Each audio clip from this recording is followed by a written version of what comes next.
How does the moment speak?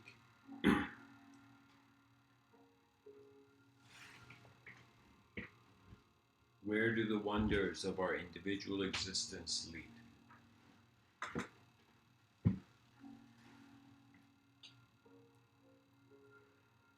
Thank you for tuning in.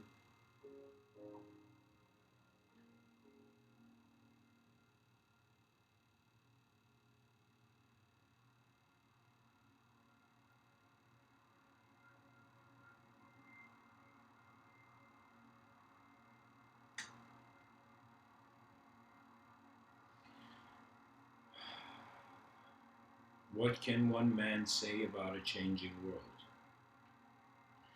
My observations of an individual existence have been the suggestion that we start off as individual,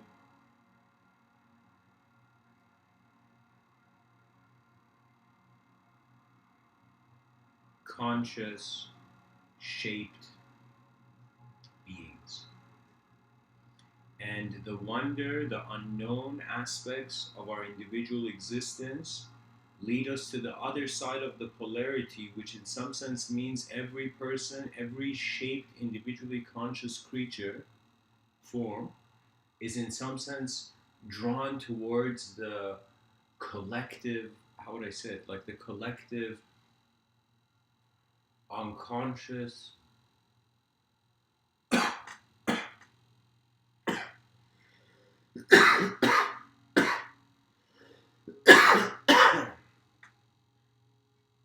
and formless being.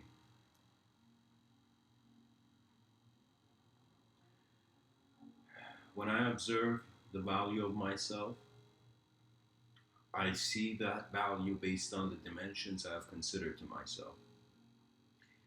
I started off with an individual dimension, with an individual sense of existence. For most of my life, I felt I was my name. I had no opinion on the philosophy of thought or, in some sense, the metaphysical self inquiry of one's own soul. Pretty much, I was born into a program which was the best that the civilization could expose to me, the best that society could. In some sense, when I was younger, I would have an experience where I felt like the world was placing, uh, like, like every moment that I moved and I saw like different angles to the world, I kind of felt like the world was placing a sort of image, a sort of pattern for me to recognize. But when I went through a sort of meditative practice where, in some sense, deep down, I recognized that in stillness and silence, my individual notions and all my philosophies and ideologies are non existent. It's not that they're non existent, it seems like in the silence and stillness is hidden what moves the noise, what moves meaning. And so, in some sense, we are vibrating creatures, and I've concluded that we are vibrating between existence and non existence. I find that our heart beats because there is a world to beat for, but also with every blink, there is, in some sense, a world that's left.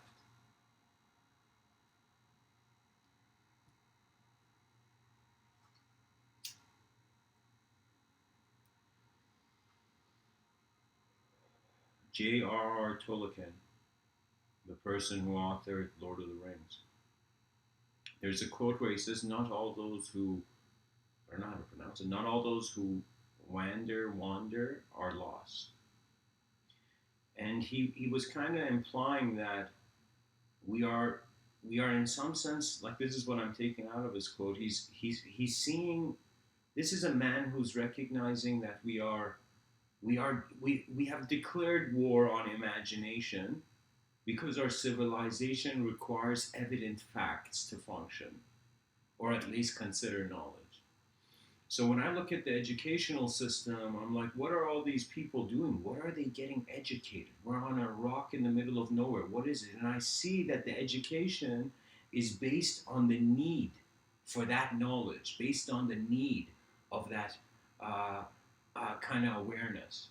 So when I see the route of education, the glorious peaks of academia, I see people who are in some sense trying to know as much as they can from what they already know. And so the unknown is very important. Your relationship with the unknown defines your knowledge. The mystic, the seers of thought, the yogis of ancient times, their relationship with knowledge was a fascinating one. With the unknown was a fascinating one. They surrendered their individual existence into a collective presence. This has pretty much been spirituality in every culture. I don't consider magic to be spirituality because spirit, in some sense, is a suggestion of that which is beyond form. And magic, because it endures the manipulation of form, in some sense, there's a deep sense of spirituality where conceptualization does not define the condition. If you pay attention right now, your life, however way you see meaning to your life, it is conditional.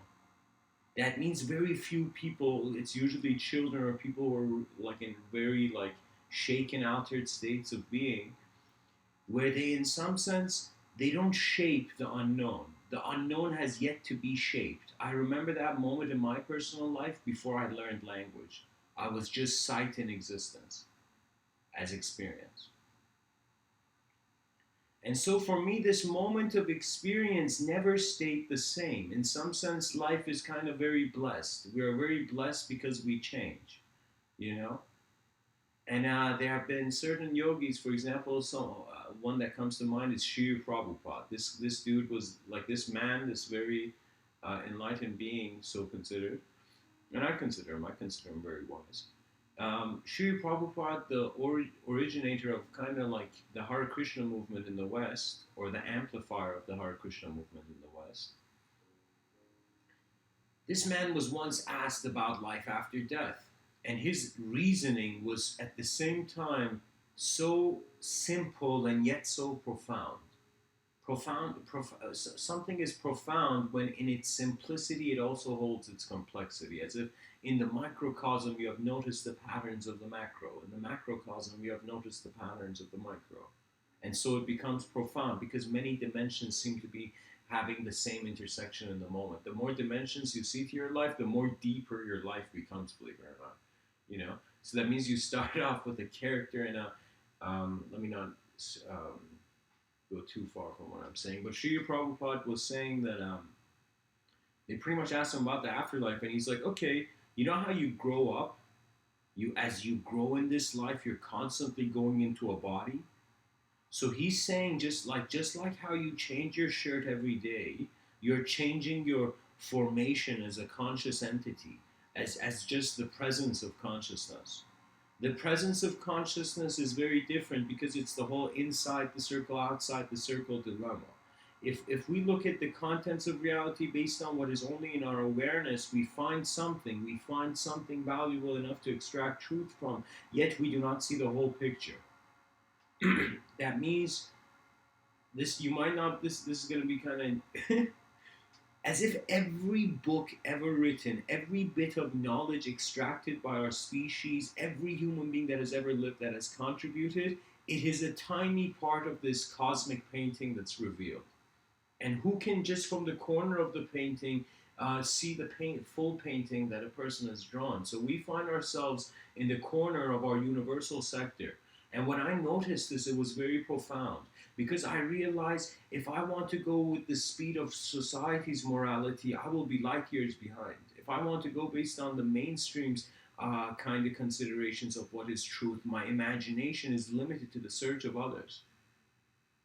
As much as I'm asking you to kind of listen to these talks, dear listeners, I'm also asking you to kind of be the explorer of your mind.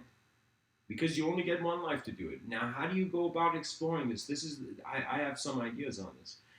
The way you kind of explore your mind is to kind of try to find your universal kind of axiom. Like the way you have kept the universe in your mind. It has to do with a certain sequencing of language. And just like how we see some people, like, I mean, of course, everybody has this, like, the reason the inner child exists is because the person has a potential for patterns of behavior that they had in childhood, you know? how else would they see the liberation of their child? You got to kind of be a kid to be able to see a kid. You know, so what that means is you got to align your reality to the gentleness of reality. Now, I'm going to go dive further into this because I am kind of inspiring the audience to be kind of take self inquiry seriously but playfully. I'm telling you, playfully be serious about life. That means when moments arise, present your greatest effort, but at the same time, be playful with the consequence.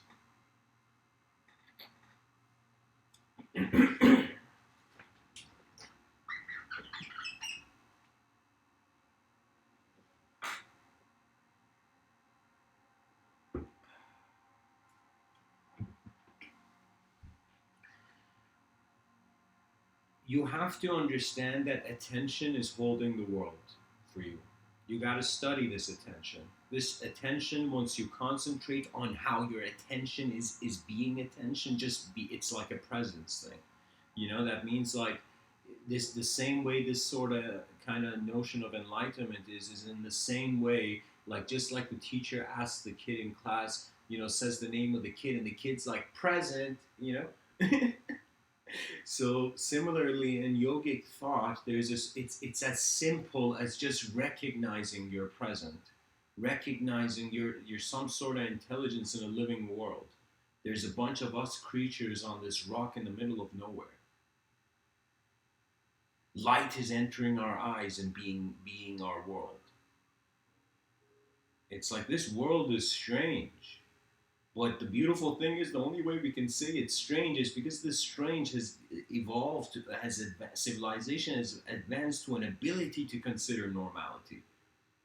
What that means is, in some sense, we can't be normal too much. At the same time, we must continue this pattern of normality.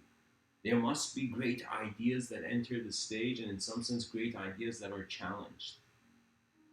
What that means is, believe it or not, we cannot get rid of chaos. What that means is you cannot get rid of evil. You can, in some sense, have your attention bring forth the universe to you differently. And it has to do with your sincerity. And it has to do with how much you're able to, trust me, like I'm not doing some things I can't talk about because nature needs to move you. You got to kind of understand what you are is a moment where all that you're aware of is being. That is the elegance, the eloquence of a mind that is being the universal sector. You're being part of this world, but you're just being a part of this world that's moving on this world, so you feel you're different than this world. What the world is your sensory perception playing in some unknown playground. In some unknown battlefield, your senses have gone to war.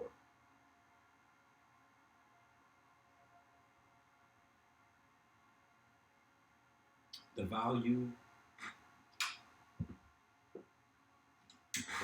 of self is found through all that gives that self form, that gives that self a sort of shape and appearance of existence.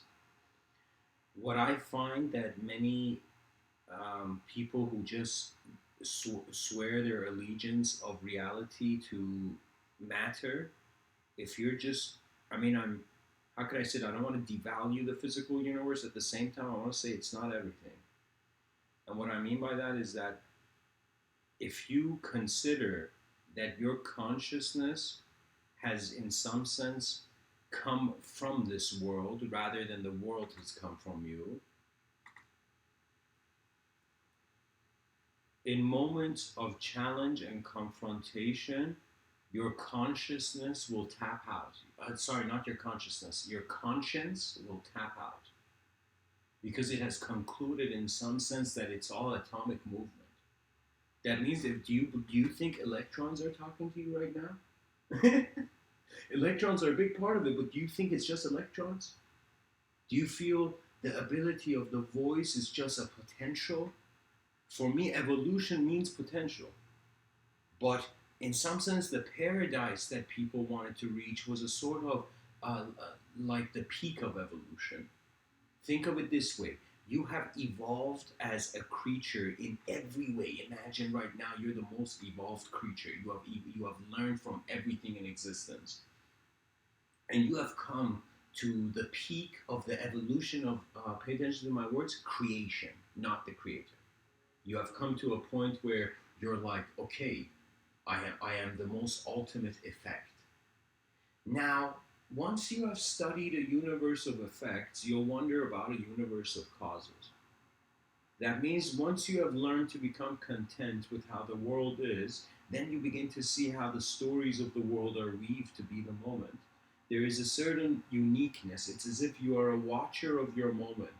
There is a part of you that has never moved. That is, in some sense, it is how the moment is like a room without being one. And all knowledge is based on this. Is the world a room? Can the room be contained in what we know, or can it not? And those who conclude it cannot,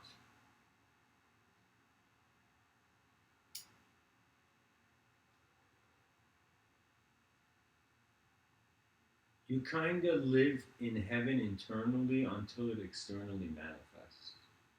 And honestly, that's the only approach to world peace. People internally have to take, you have to take, it's not like you got to be good, like delude yourself with goodness or with progress. There have been many moments where I have given myself unworthy praise. I have given myself unworthy praise. What does that mean? That means there was a moment where my mind appeared as God. What I mean by that is as if I was everything and nothing at the same time. When I was in this moment, I felt I am the divine movement. I no longer felt associated to my personality, to my memories. I wasn't an image anymore in that state. And that was a very profound accomplishment because I was dwelling in a labyrinth of images from the beginning of my life till now. And even though I'm still in it, like I have, how can I say it? Like my body, I cannot deny its destiny. This body is made to be broken. What that means is when the final chaos comes to tackle me into non-existence in this material life, I will. How can I tell you? As if the least you can do is let the world continue. The least you can do as a being, because there is a difference. You think of it this way: you are a moment of self-awareness prior to any way this moment gets sculpted, which means you are an awareness where the self is present. If I ask you who you are right now, where that idea comes, that idea comes in an awareness where the notion of self is being seen. So, in some sense, deeper metaphysical self inquiry begins when you begin watching your thoughts from the unknown. You begin realizing the influence of the unknown in your knowledge. That's divinity. Divinity is not for known. Don't think somebody's like the prophets are like back in the day, like all those people talked about divinity. They were like, yo, they were like, divinity is you entering a door before your childhood, and you move as the Matrix, kind of.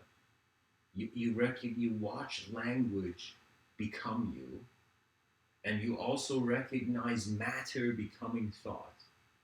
That means for a long time I was wondering about it, and finally, like, actually, believe it or not, this year I could put this concept into words. There's many experiences I've had which I cannot put into words. I can kind of get close to through emotions, but in words it's very hard because it was like I felt I was a prisoner to nature's laws.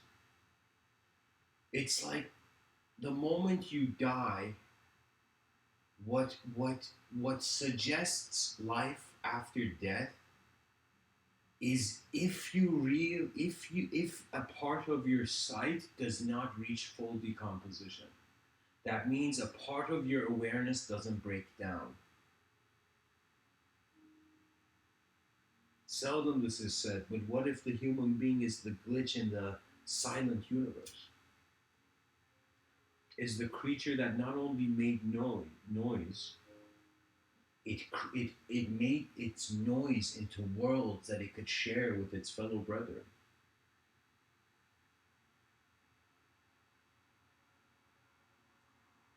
Sometimes I think like a time traveler. That means I think if I had a time traveling machine, where would I go? Would I go into my past? Would I go into my future? Would I go into where? Would I just stay in the present? And you know what my answer is? Guys, what I'm going to tell you is socially chaotic. What I'm going to tell you right now is not it is not I don't recommend you sharing it with others, and in some sense it is a crack in the thin ice of our social illusion that is required to generate momentum for the civilization.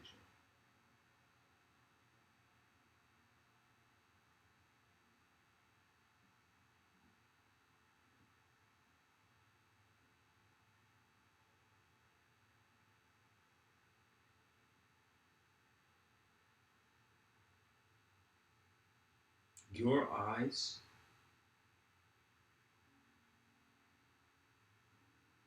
are a transformation of the world.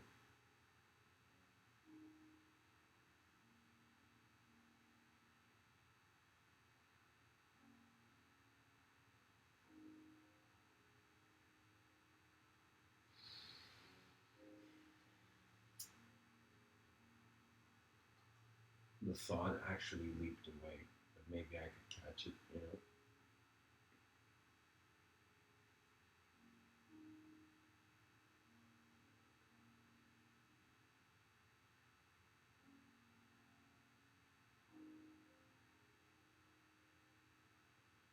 You you go from an individual body into a moment, into an disembodied moment that watches itself enter the many ways that the world is moving. You become kind of like a wind. You become this wind that is moving through manifestation.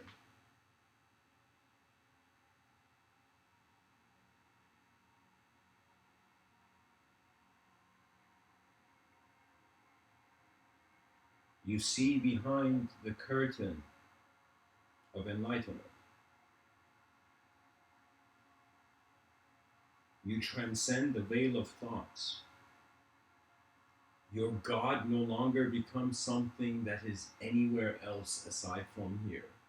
You reach a point where you don't need the concept of God because you realize Earth was built in paradise. The illusion is in truth. What you seek is you because you can see nothing else. You can be nothing else aside from the moment's stance.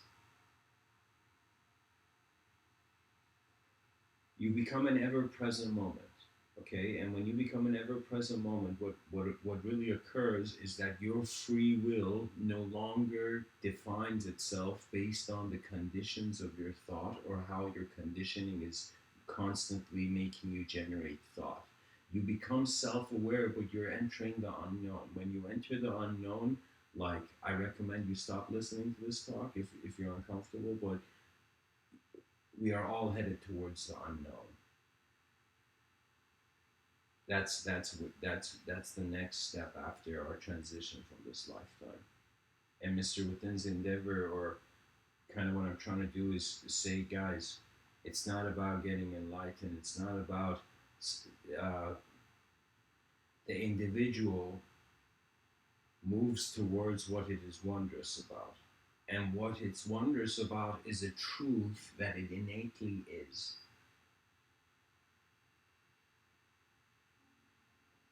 as if you become this moment that endlessly sees the repetitions of designs, chaos, and order.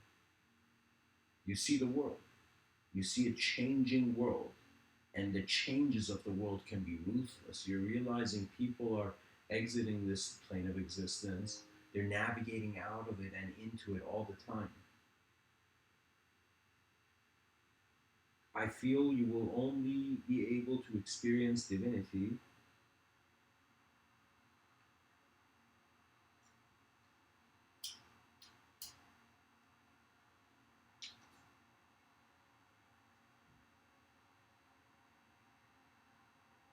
when your whole moment has an unknown value for you. It is only after that. I will tell you something that when I was 11 years old, I wrote my first, like, I have the notebook, and like when I look at it, I had so many spelling mistakes, but I wrote an article on the mind. And I had heard this fact that we are using 10 to 12% of our brain, and the rest seems to be untapped, as if like there's a hidden untapped intelligence to the human being, and that is the greatest puzzle that society can play with. So in that moment, I wondered how the other 100%, like how the other 90%, let's say, or 88% in some sense functions. How do you access the total ability of the moment? And I remember back then, it's like, when you look at your childhood, you look like, what a silly kid I was. That's pretty much me every day.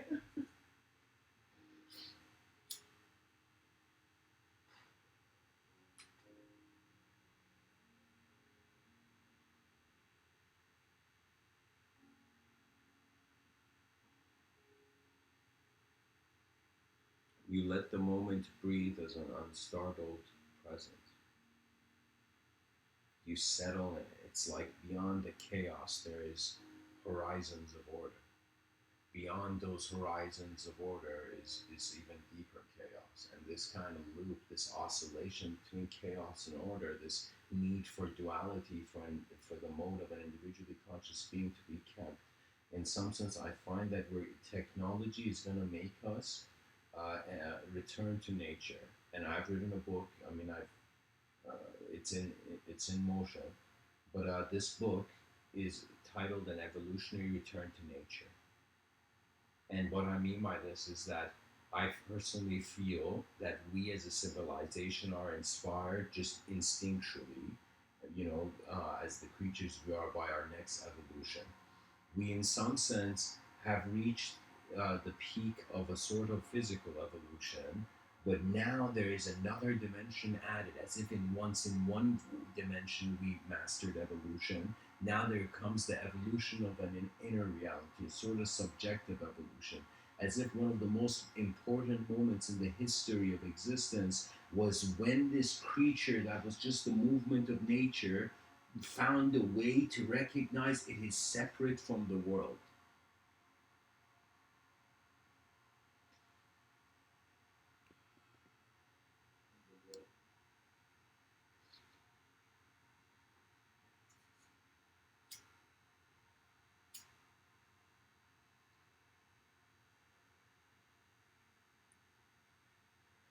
So once this creature became like it was just like meaninglessness, let's say, moving, and then this creature became object of observance and observer. The moment it became, the moment that was possible, the subjective evolution occurred. The subjective self came into being. The same process that we see in a child being born and entering a sort of system of to a system of society. The world is built on an emptiness that just opened its eyes. Our subjective evolution considers it has opened from evolution. It has originated from emptiness. So the more we think of thoughts, the more it will be real for us that the universe, the universe manifested out of nothing, was generated out of nothing. The more we think as if we are a thought, the more this will be real. But when we look at our body and when we look at atoms and we see scientists kind of like indirectly telling us of some eternal phenomena that's going on, as if this stardust that is me right now was a stardust of like everything else that it was before me, you know? So like there's a sort of uniqueness that my atoms are ancient. They are so ancient as if they have always been here. And that's in some sense true mysticism. True mysticism is when you in some sense see that you have learned from the chaos, or from the order, which is society, civilization, knowledge, and the progress of the greatest thinkers and all that, you know, but then you'll see chaos. That chaos, if confronted, will have to engage with the previous order. So those moments which are very overwhelming, very intense, anytime you feel fear arise, in that moment, you evaluate it as if like when somebody's scared, their attention can't be on their past, so it's a present intense thing. Whenever something becomes intense for you, is because I like your physical body's movement is shifting your attention on your subtler conceptions of what it, like pretty much like you're being like, you know, what is it? It's dandelion in that puffy form where you move it and all that puffy stuff just flies into the wind. It's kind of like that. That when somebody is afraid or overwhelmed or physically has to confront something, they're shaken out of their beliefs because their attention can't be on their inner reality. The inner reality becomes the subconscious at that point. But when you really go deep within, your inner reality becomes your conscious, your outer reality becomes your your subconscious. What pretty much the ego, what was it like? Ego, id, and the super ego, these are roles. I consider them. I consider them as three dimensions to the way the intelligence seems to itself. Trust me, if you when you see that you are stardust breathing, you will pick up a notebook and just see how your hands move. Trust your mind and you will see the soul in the body. Trust your body and your mind will eventually be a soul. What the soul is the attributeless moment. And it is so like anything that transcends the language threshold is a concept that it came to me. I like in some sense I discovered this concept. And the language threshold is when experience cannot be contained in language. Something is happening to you that the words in the dictionary are not enough. So you either honor that or you cower away into bunkers of belief. That means Mr. Within is saying, you think on this planet, how many people are staring the unknown in the face? How many people do you really think that can forget their past and forget their visualized future and just watch what's happening in the moment? What greater meditation do you need in a changing world? Once the recognition of the inseparability of the individual's activity and the collective activity, you recognize that inseparability. You see that the drop in the ocean is the same. Whether you think you're a drop in an ocean or whether you think you're the whole ocean in the drop, as Rumi said. Does it matter? Does it matter how the moment is here? Your eyes glow beyond matter, and the sun will testify.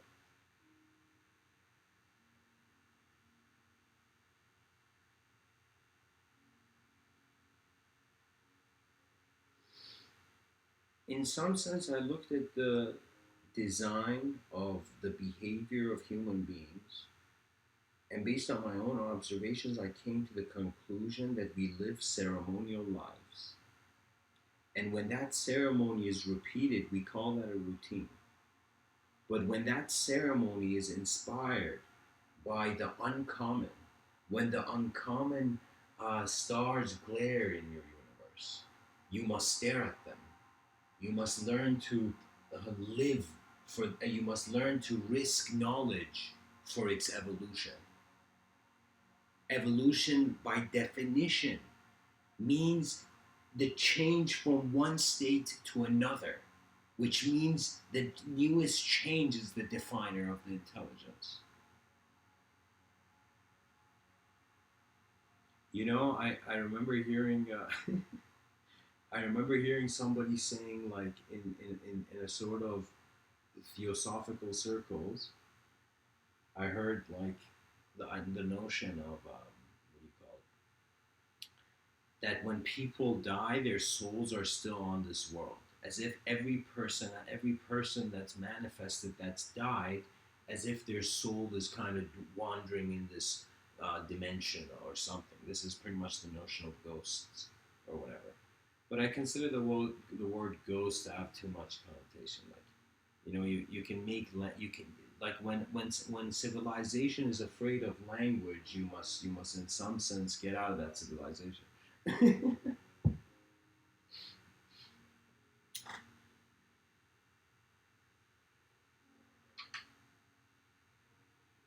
And there in life, there's honestly two types of fear: the fear of what the world can do to you, and the fear of what you can do to the world. I honestly would have been very interested, I think the whole world would have been interested to kind of see that dialogue of, for example, let's take a criminal, let's take a bad guy, for example, Hitler. Imagine how Hitler's conscience was trying to prevent him from bringing chaos. And so for me, I believe Hitler was possessed. He was possessed by ruthless ideology. And any man possessed by ideology means your attention is too much on the wrong idea. And the world doesn't change unless your effort pushes it. That is so crucial. That is a lesson I am getting. Like, the world is hammering every day, as if, like, I'm trying to stand my ground as a sort of uh,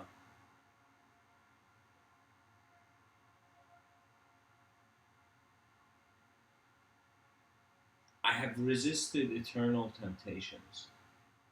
I have resisted eternity because that eternity was ideological. And I'm a man who no longer needs stories, but in some sense is in awe of their beauty. For me, language, uh, it's preference, honestly. Chaos and order is like how much salt you want on your, you know, plate of the moment,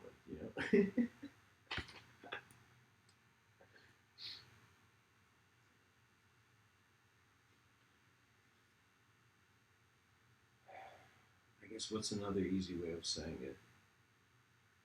Pretty much the first phase of life, you're getting used to chaos and order occurring outside. And then the second phase of life, you get in some the next. I'll say next. I'm not going to give numbers. The next the next phase of life, after you have kind of observed, like, learned from the chaos and order of the material world, you'll become interested of the chaos and order of the inner world. The chaos and order of the inner world is what story your attention has chosen to exist in, what kind of character you have made yourself in this world. And now, how important is that idea? Because I will tell you, wars begin in the minds of men, and then they move to the battlefield by in some sense the karmic ignorance. You cannot burn your world and expect not to see the flames corner you. That's the nature of evil. Evil is a bad story. Evil is as if you have decided to give inefficiency more freedom than efficiency. That is evil. It's just like something when evil, when you just, like, how can I say it? I have lived many days on this planet without a story. I've just been a presence. My personality just comes and goes as thoughts do. My attention moves based on the energy levels of just how the story inspires the matter to move. Like, think about it, guys. We are biological, biological, material in some sense beings, objective, biologically objective beings who somehow have managed to have our attention to subjects to a point where we're like matter thinking about itself in a way where it doesn't know if it's a soul or not. This is some strange, unique stuff. It's not happening to any other animal. I feel they're just like how you sometimes look at ants. I feel there's a very unique attention on the human species. We have become conscious we are here. Anytime creatures on a planet become aware that they're existing, trust me, many enlightened gazes from celestial fields are just slow hand clapping, like, bravo, bravo, young species who has managed to understand its own value and finally build its value towards the evolution of its knowledge into the greatest revelations of the unknown. And once you have attained the ultimate revelation, the moment is finalized from the beginning. You live comfortably because your freedom has been understood to be just the nature of how the moment is. Like, our eyes are like a container where the world's constantly filling it up with whatever we see. And now we're creatures of intelligence, yet we're still occupied, and it's a very big challenge. It's one of the biggest challenges. I'm constantly trying to tackle this thought endlessly, like so many nights I've thought about this, of how do we align our subjective evolution with our objective evolution.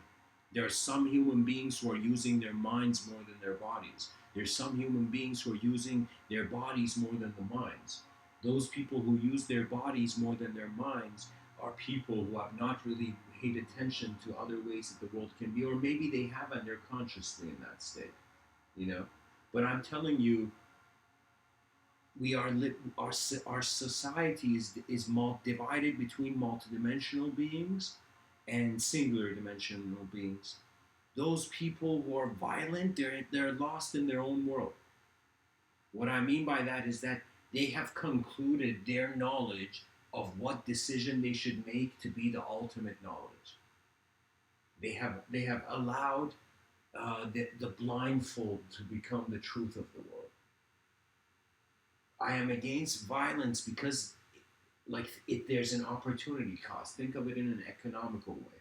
You know, we can get rid of violence in an economical way. One way is without violence, the economy thrives because the merchants don't freak out and stop their businesses. But in some sense, there's an opportunity cost. The opportunity cost is like, if I buy this item, I don't get to buy that item. Pretty much something like that. So similarly, there is an opportunity cost to how much you choose to see yourself just as a body that is howling some, ambiguous potential of the brain around, or you in some sense function as a mind that is projecting the body. And when you function as a mind that is projecting the body, the intelligence of your decision making is like a king moving past many pillars of his kingdom's hallway as he walks towards the throne of clarity. In some sense, through many layers of stories, all interconnected through your attention of now, your decision making occurs. For me, those who can do something and don't teach it, it's like, you should always share anything that adds to the efficiency of your species, which means eventually we're all information gatherers for how this overall information is going to be seen. What influences the children of the next generations is the story they will tell themselves, which will be influenced by the story we tell ourselves now. Imagine in one moment, just every person on the planet suddenly had the same level of intelligence, okay, and began to recognize the story of the world can change. The story of your world can change, which renders your depression or all the reasons for why your life is not good void. It makes the world is made empty once you're no longer a thought. But that emptiness is not empty because it holds the raw, direct experience of the present witness. Mr. Within is declaring there's a non-conceptual domain of experience which we are so familiar with, yet we will never be able to put in language. We will just be able to write poetry about it. That's as far as spirituality can inspire the material universe. I find poetry to be that ultimate step towards the transcendental as an objective phenomenon. But the whole point is either you begin to see the drop is in the ocean or the ocean is in the drop. People in society who feel their minds projecting a body, these people acknowledge their intelligence as a sort of divine presence. When I say divine presence, it's if like, holy shit, my eyes are open when so many people have not been born yet and so many people have, in some sense, exited this view. So for me, my lifetime is an instant because the way I conclude what my lifetime meant to me is in one moment. Do you see? The reason we can't remember everything is because our attention is on the change. If our attention becomes on the changeless, which means that which is observing the changing phenomena of this world, as worlds and words bow to the moment,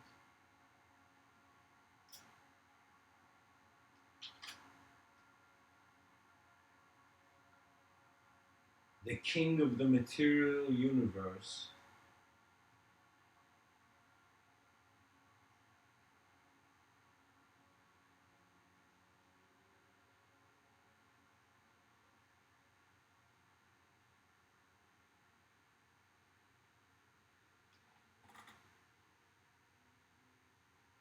just a second, guys. Gotta play this song. Okay.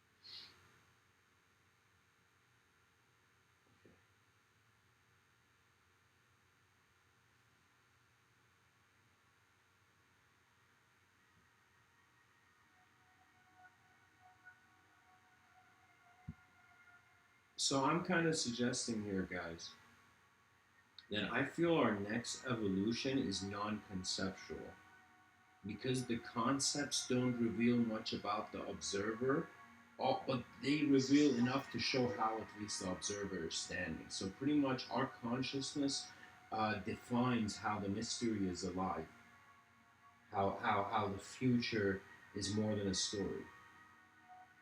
And so what can a character in a video game do? As it goes through the levels, it will wonder what is moving me, what is divinity. So one can say this: if a character in a video game realized, for example, you playing that video game with a remote controller, and suddenly saw the divinity, saw the incomprehensible, yet the brand mover. That is kind of like how people nowadays, believe it or not, are saying like God. God is the one playing the video game of life's manifestation. That is how it's seen. And so the mystery reaches from a point where either we have to change or the world does. Apocalypse is when the world changes. But the inner apocalypse is how the idea of you shifts based on every environment very playfully. Once your mastery of your moment aligns with nature's presence, nature is your eyes. You will become graceful. You will tap into what I call the pure lands. When you enter the pure lands, man, like I honestly need to go for vacation to the pure lands, the Buddhic pure lands. And what it is the realms of non-conceptual awareness of presence, which is automatically bliss. As if a titan's chains, as they break, the revelation of the titan becomes the ego of the god.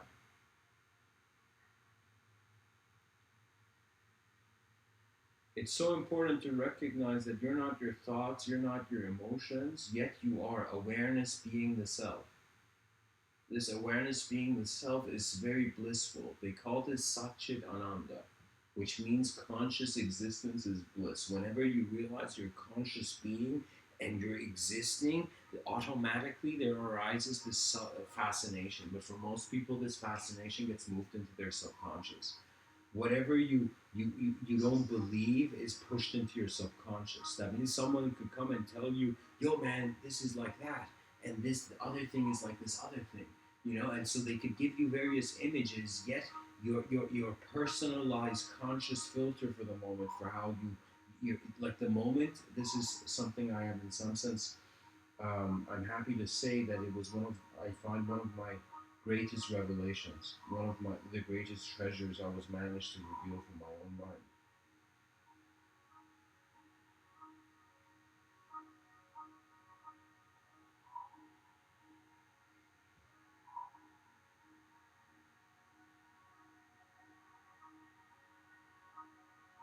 That death is not death when the eyes of the world are open.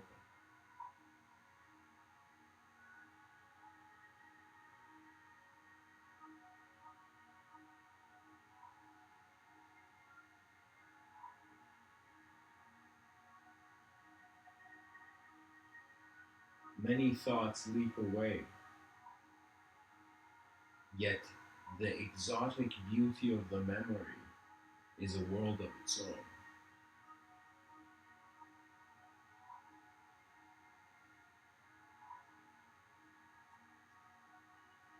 There's this very awesome Zen story I'm going to share. I want to tell you the Zen story because it really fits into what I'm saying here. And the story is that there's this guy, this Zen practitioner. Let's just call him a wise man. Or let's say just some guy who does that. What happens is this guy goes and sits on like some very beautiful grassland, and he sits there and he's there all alone, and he suddenly realizes something about the world that he hadn't seen before, as if that's why they call it self-realization. The truth is here before you were, so you relax. And so this person gets this very profound self-realization. He suddenly sees something about how the nature of the universe works. It's as I consider the moment Newton caught on to gravity, that was a sort of enlightenment. Suddenly, what we saw in the world, we saw more of. As if Newton's achievement was that he opened the eyes of the world to something that was here, but we couldn't see it. Newton is so profound that he, in some sense, introduced the universal law to a species.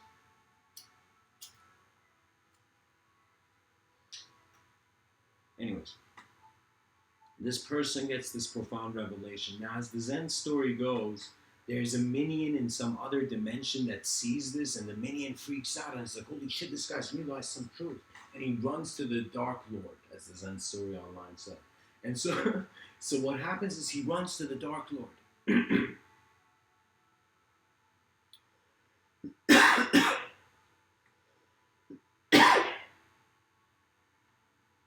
And the minion runs to the Dark Lord and says, Dark Lord, this guy's just understood some truth about the world. What do we do? And that's when the Dark Lord looks at the minion and says, don't worry, because that guy, that man who's seen the truth of the world, he's going to make a belief out of it. He's going to just make an image of it. He's going to take an image from his eternity and think that's the truth, rather than re-embracing the unknown that guided you in the first place into the fields of your knowledge. One can say the moment is God in the making. And I think both theists and atheists believe this. One believes God is making thought, the other believes thought is making God. And they can go on arguing, not realizing that there's so many dimensions to us more than our thoughts, that we got to be considerate of emotions, but we must not also be too nice. Like a utopia gets us nowhere. A utopia is like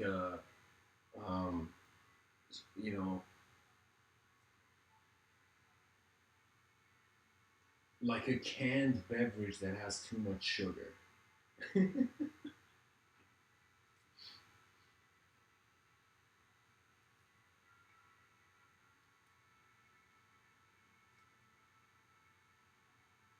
There was a poet named Rumi. He says chaos and order are like two wings of a bird. They don't define the bird, yet the bird requires them. And so that's a metaphor for your mind, that you need the good and bad to have a personality. Like if you were purely good, you wouldn't have a personality. If you were purely bad, you wouldn't have a personality. That's why people who take morality to the extremes, they find themselves alone, yet they find themselves in a world that others can't see. So in some sense, you choose whether you like to walk alone or whether the world can walk with you and you with the world. And that's my greatest effort. For me, it's just to be around this species of mine, kind of like as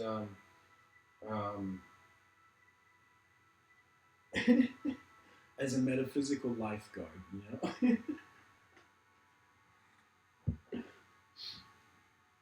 Who knows, guys? Who knows what the unknown is?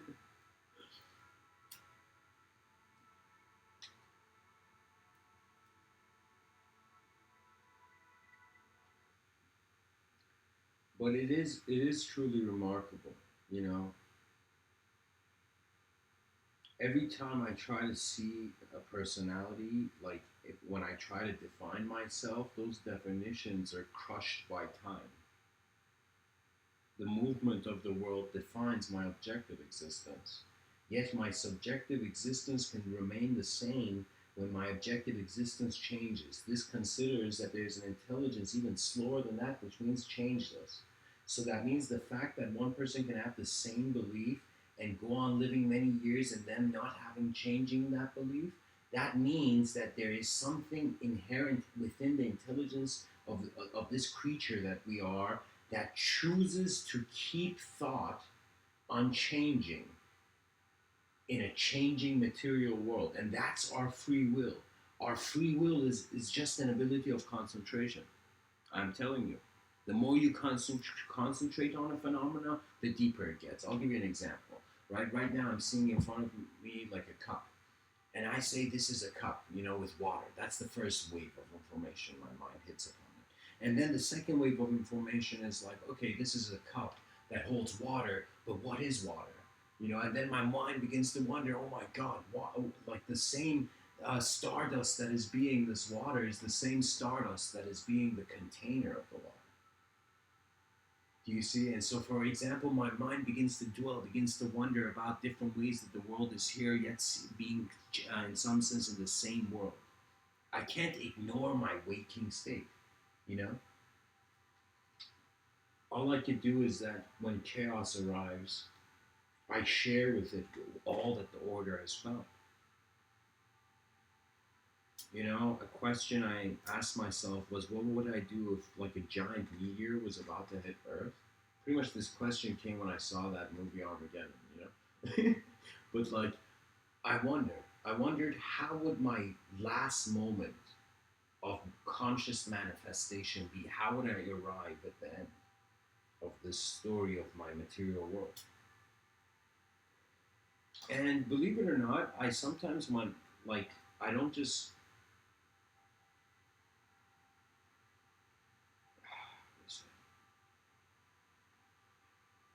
I don't, as much as I find myself thinking in language, I also think in image.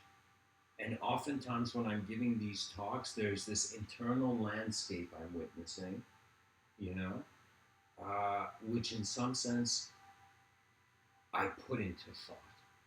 I'm kind of that guy seeing the painting first, then defining it. But many people, what they see in the world subjectively is their definitions. As if, trust me, you can say the dictionary is like everybody's God because it gives them their linguistic story. But we go see that what is the true ultimate moment? That's pretty much yoga. You're seeking an ultimate moment. Like, don't lie, you know.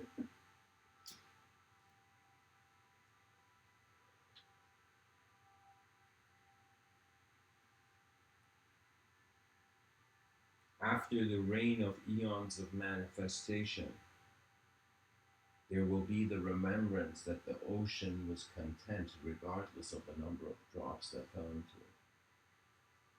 I'll be honest. I think after I die, I'll just remain as energy. It's like somebody defined energy, and then the spirit of energy got mad and was like, "What the hell are you doing, man? You can't define energy. You can't define this. You can't define how it's all here." You know, that's the true wonder of the world. It will forever be unexplored because we're so small. So the best thing we can do is take subjective simulation, like duplicate simulations of this objective world, and in our mind play with it. Trust me, like when you see somebody working on Photoshop or Audible After Effects or Audible Premiere Pro, what's going on there, you know, is that the mind of the person is engaging a certain uh, work with precision of tools, as if you're being given the world. So we as creatures are actually very smart as a species, you know. So that means our ancestors made a lot of good decisions, and now that we're here,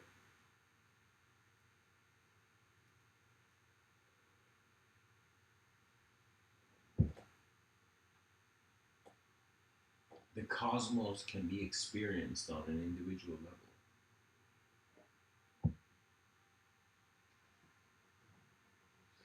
So thanks for listening, guys. I want to share more about my creative process. I thought this might be interesting to some listeners, how I kind of experience creativity. Um, I have first learned stepping, before entering any sort of journey, you gotta see how much patience and time you have. If you don't comprehend, if you don't give yourself time to do something, you're not giving yourself your let's say you're not allowing your mind to generate the thought deeply enough. The point of concentration is to discover the limits of perception. That is the significance. That's why I was fascinated when I saw meditation and yoga, and I'm like, how's the world not acknowledging these people? How is academia blind to that yogi who's been sitting in that cave for a couple of years? You know, can we truly say they're like fools? You know, I don't believe you can ever consider anybody foolish until you see every image their mind has recorded of the world and how all the different ways their mind has expressed itself. This is why I say there can be no stupid people, because at least every person in their life will come to a moment where they will make a sort of decision that's intelligent. The moment you make one intelligent decision, okay, well, you'll pass. A spark of intelligence means like a fire has been lit. And for me,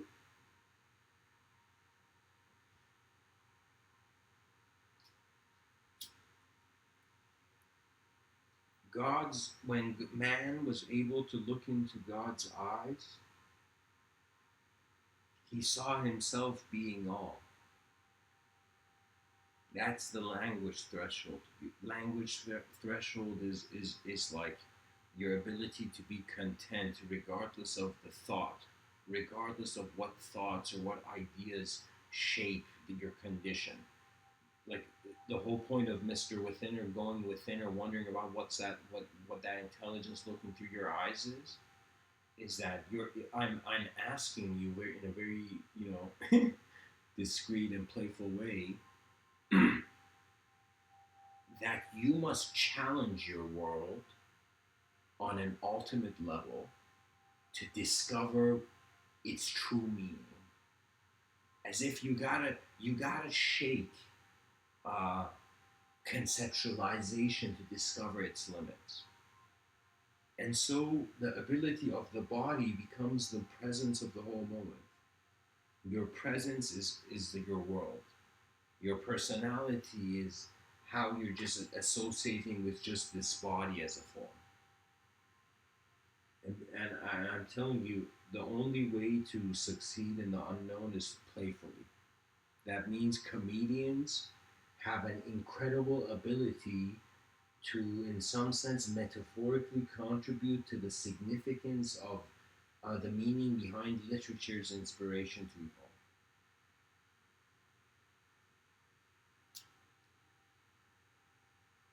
Leonardo da Vinci has this quote where he says, to develop a complete mind. I mean, this quote is ascribed to him, but it's valuable, I thought.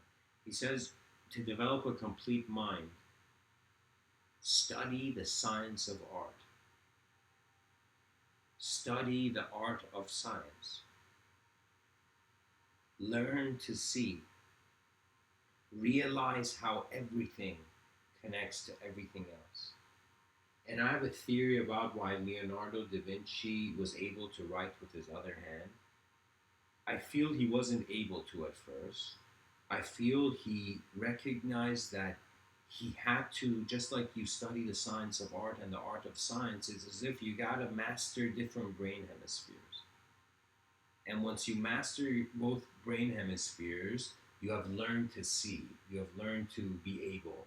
And when you are able, then you realize everything connects to everything. So you realize the same value you have for your parents, you have for all phenomena.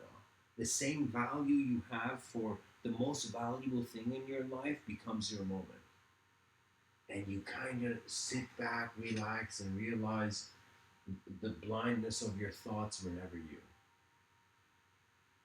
It's as if, like, I'll be honest, this whole karmic Buddhist view of like we're in some materialistic kind of temple of endless incarnation. Not temple, prison of endless incarnation.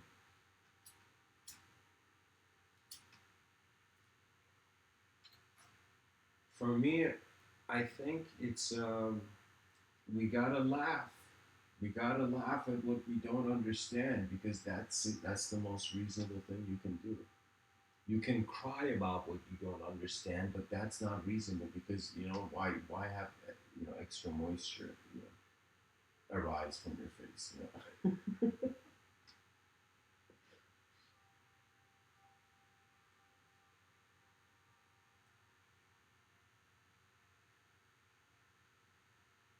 I hope to see the day where a timeless effort has rekindled the pursuit on a global level for the greatest ideas to start a renaissance. I call that the multidimensional renaissance.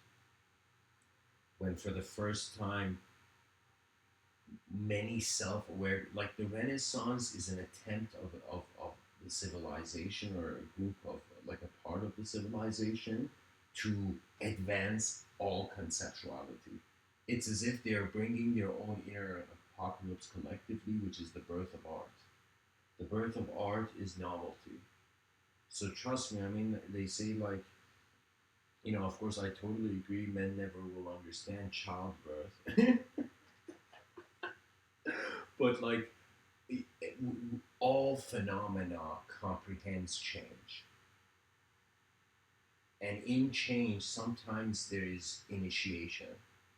And in esoteric, mystical, yogic practices, or any sort of esoteric cultures around the world, there was the notion of initiation. And that the initiator, if the initiator was inspired by ego, the enlightenment would be chaotic. If the initiator was inspired by natural presence, by their true nature, then in some sense it's as if, like, they would just be a bridge and nothing more. You step into the greater worlds of your potential vision. Internally, you must be a commander of your universe. Internally. And what that means is you got to perceive beyond your archetypes. Rather than being depressed, you got to study your depression. You got to be like, why have these ideas entered my mind? Why has my moment taken this form, this significance, this value? What is the true essence behind every notion, every concept, philosophy? Do you know there was a time I cried for our species? This was like years ago. I cried when I thought that every ideology that human beings have lived for is void. I started crying. I thought my ancestors had lived for nothing in their own blind simulation. But then I noticed something.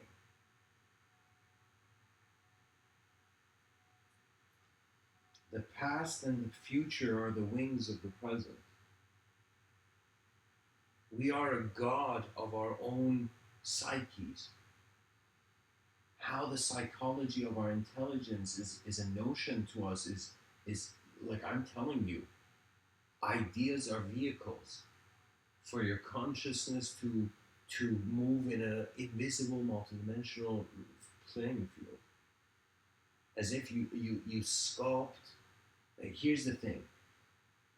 Your identity is how you have sculpted the subjective duplicate of objective reality. That's your inner world.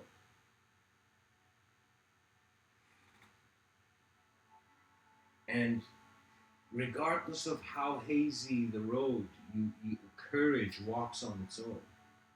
You gotta carry the burden of the world, because why else would the world exist? You know, I mean, like, if my eyes were open here and I asked, what's the point of this?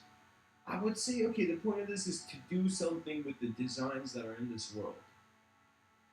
That's, you gotta engage it. We've all popped out of the unknown into some sort of beacon of DNA towards this bright beacon that's what was passed down by our ancestors, which is their eyes that live through our eyes, which is what DNA is. DNA is the continuity of a very profound genetic pattern. Trust me, on some there was a time where in a science fiction novel of mine, I wanted to write, like, human beings can be the biological technology of a higher dimension.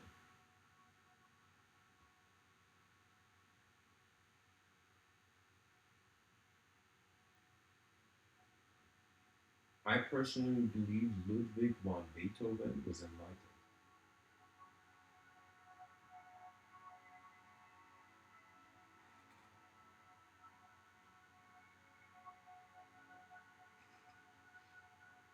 Because on his deathbed, his last dying words were, "Applaud, my friends. The comedy is over." As if this man lived his lifetime to the greatest potential. When inspiration arrived, when there was a moment he saw value in something, he lived for that moment. and in doing so, the inner possibilities of truth begin to become externalized. You know, I'm telling you, the only way that you can become a great man is if you're living in a great world. You're not great until your world is. And I feel many bodhisattvas would agree.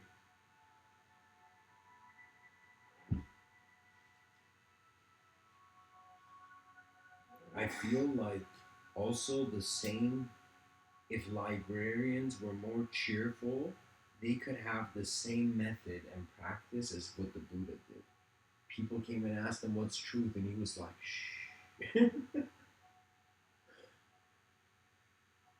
And instead of saying, shh, this is a library, the Buddha would say, shh, this is the truth of the moment.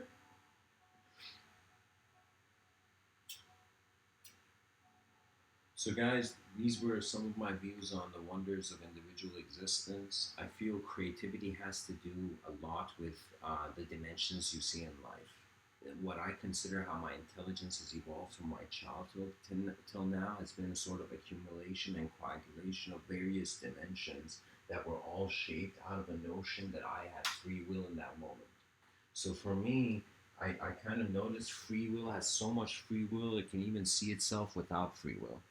You know, so that's the intensity of it, of the situation.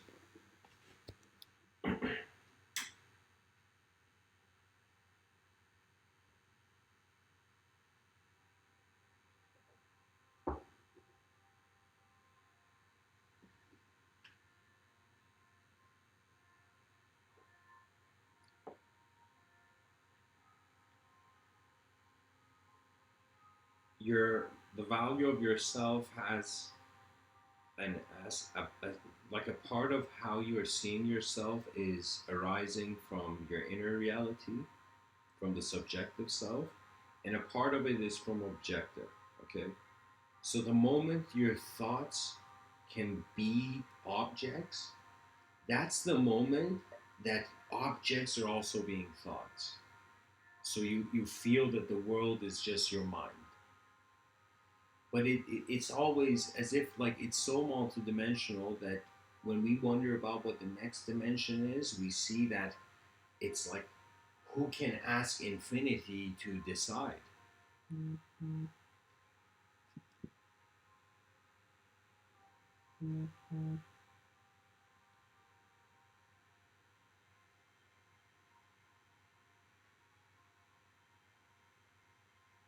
I'm telling you, there's a concept I've created. I call it the infinite illusion, or elusive infinities, however way you like it. What I mean by that is when I was young, I put my like I went between two mirrors.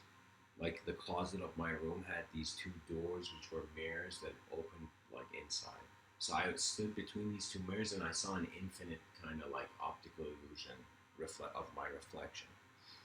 In that moment, it was as if I saw. It was like as profound as the moment I heard I like I learned the number pi. I learned about irrational numbers. I learned about some sort of endless pattern, and I see our species much closer to an irrational number than to a rational reason based like only logic based civilization.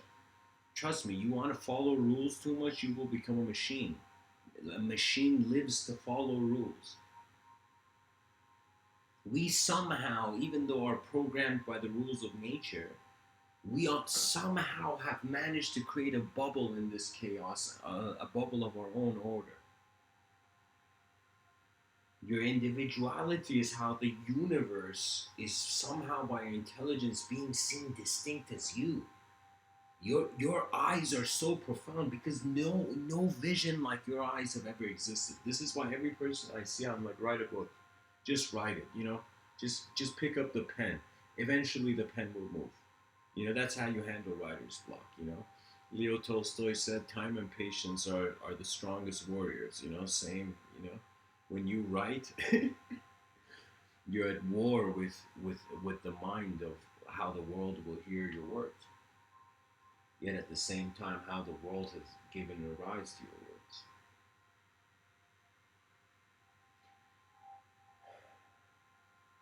So guys, these Mr. Within talks are done in a playful spirit, so if there's any comment, or this is the Q&A ending part of the live stream, it wouldn't be a live stream if there's no audience engagement, so like um, so if there's any ideas, thoughts you guys want to share.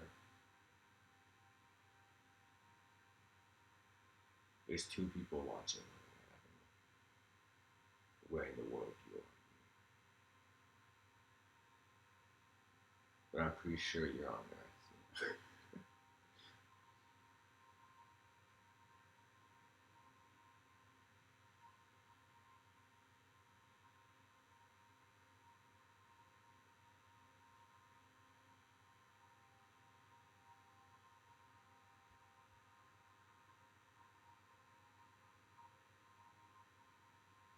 Your awareness is unknown, yourself is known.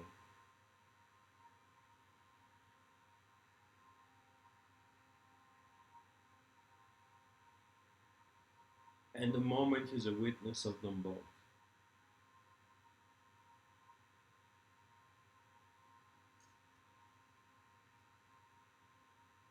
Live on, for the exploration of a lifetime has not ended. Much blessings and namaste.